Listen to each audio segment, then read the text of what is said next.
जय मसीह, good morning, नमस्ते मेरा प्रिय भाइ बहिनीहरू। प्रभु येशू ख्रीष्टको चरपवित्र नाममा म राधे जन राजा फेरि पनि तपाईँहरूको बिचमा एउटा सुन्दर सन्देश र साथै सुन्दर शीर्षक लिएर आएको छु। त्यही भएर यो भिडियोलाई अन्तसम्म सुनिदिनुहोस् र हुन्छ भने आफ्ना प्रियजनहरूलाई सेयर गर्नुहोस्, किनभने म पहिला पनि भनेको छु सेयर इज केयरिङ। जब हामी सेयर गर्छौँ वास्तव फिक्रेर उहाँलाई प्रेम गरेका हुन्छौँ। र आज धेरै नै मार्मिक र सुन्दर र महत्त्वपूर्ण विषयमा हामी चर्चा गर्न गइरहेका छौँ। त्यो हो पवित्र हुनु। हो प्रिय, पवित्र हुनु, टु बी होली। पवित्र हुनु भनेको के हो त?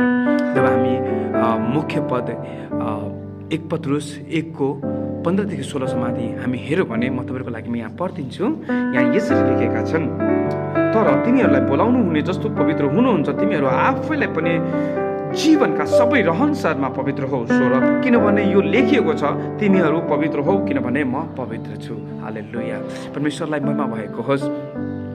प्रियहरू, प्रिय दाजुभाइ दिदीबहिनीहरू, हामी यहाँ हेर्न सक्छौँ परमेश्वरले किन हामीलाई पवित्र हुनु भनेका छन्, किनभने उहाँ आफै पवित्र हुनुहुन्छ। हो, आज हामी जुन पवित्र हुनु भन्ने गहिरो र महत्त्वपूर्ण विषयमा हामी जुन मनन गरिरहेका छौँ, कृपया तपाईँहरू ध्यान दिनुहोस्। धेरै मानिसहरूले पवित्रता भनेको केवल बाहिरी रूप, विशेष पहिरन वा धार्मिकताको क्रियाकलाप मात्रै भन्ने कुराहरू जसरी सोच्छन्, तर बाइबलले भन्दछन् र सिकाउँछन् कि पवित्र भनेको परमेश्वरसँग अलग पारिएको, गरिएको, उहाँको निम्ति छुट्याइएको जीवन हो। पवित्र शब्दको अर्थ हुन्छ अलग पारिएको वा शुद्ध र परमेश्वरको उद्देश्यको लागि समर्पित भएको। हेर्नुहोस् प्रियहरू, जब हिब्रू 12:14 हामी हेर्छौँ भने त्यहाँ स्पष्ट रूपले लेखेका छन्, बिना पवित्रताको हामी परमेश्वरलाई देख्न सक्दैनौँ। हो प्रिय, यसलाई राम्रोसँग हामी बुझ्नलाई 3वटा अझै हामीले बुन्दा हेर्नेछौँ। त्यसको लागि तपाईँहरू ध्यान दिएर सुन्नुहोला। पहिलो बुन्दामा हेऱ्यो भने पवित्र हुनु भनेको के हो त? पवित्र हुनु भनेको परमेश्वर जस्तै जिउनु हो। परमेश्वर जस्तै जिउनु, परमेश्वरको स्वभाव नै पवित्र हुनुहुन्छ। परमेश्वर स्वभावमा नै पवित्र हुनुहुन्छ। जब हामी उहाँका सन्तान बन्छौँ, उहाँका चरित्र हाम्रो जीवनमा देख्नुपर्छ। मत्ती 5:8 भन्छ, धन्य हुन् शुद्ध हृदय हुनेहरू, किनभने उनीहरू परमेश्वरलाई देख्नेछन्। पवित्रता भनेको हृदयबाट सुरु हुन्छ। हो प्रिय, यहाँ हामीहरू हेर्न सक्छौँ, हामी परमेश्वरलाई देख्नको लागि हामी के हुन्छ? हृदय शुद्ध राख्नुपर्छ। हो प्रिय, अनि 2मा हेऱ्यो भने पापबाट अलग। पवित्र हुनु भनेको पापलाई सामान्य ठान्नु होइन। हो प्रिय, संसारले जे स्वीकार गर्छ त्यो सबै परमेश्वरलाई मन पर्ने नहुन सक्छ। हामी जब 2 कोरिन्थी 7:1 हामी हेर्छौँ भने त्यहाँ यसरी लेखेका छन्, आफूलाई शरीर र आत्मा सबैमा के भन्छन्? अशुद्धताबाट अलग पार। हो प्रिय, पवित्र जीवन रोजिएको कुरा हो। यो चाहिँ हामीले रोजिएको कुरा हो, हामीले बुझ्नुपर्छ।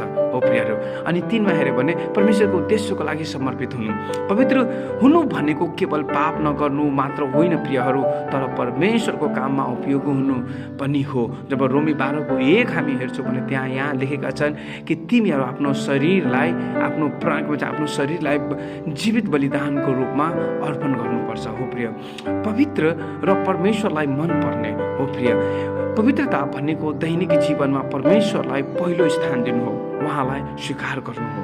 हो प्रियहरू, हामी यसरी बुझेका छौँ पवित्र हुनु भनेको विषयमा। र निष्कर्षमा यदि हेऱ्यो भने प्रिय दाजुभाइ दिदीबहिनीहरू, पवित्र हुनु असम्भव जस्तो लाग्छ, तर हामी आफ्नै शक्तिले होइन, पवित्र आत्माको सहयोगले हामी पवित्र जीवन जिउन सक्छौँ। पवित्रता पूर्णता होइन, तर दैनिक रूपमा परमेश्वरतर्फ फर्कने हाम्रो जीवन हो। प्रिय, आज हामी आफैलाई सोधौँ कि मेरो जीवन परमेश्वरको लागि छुट्याइएको छ?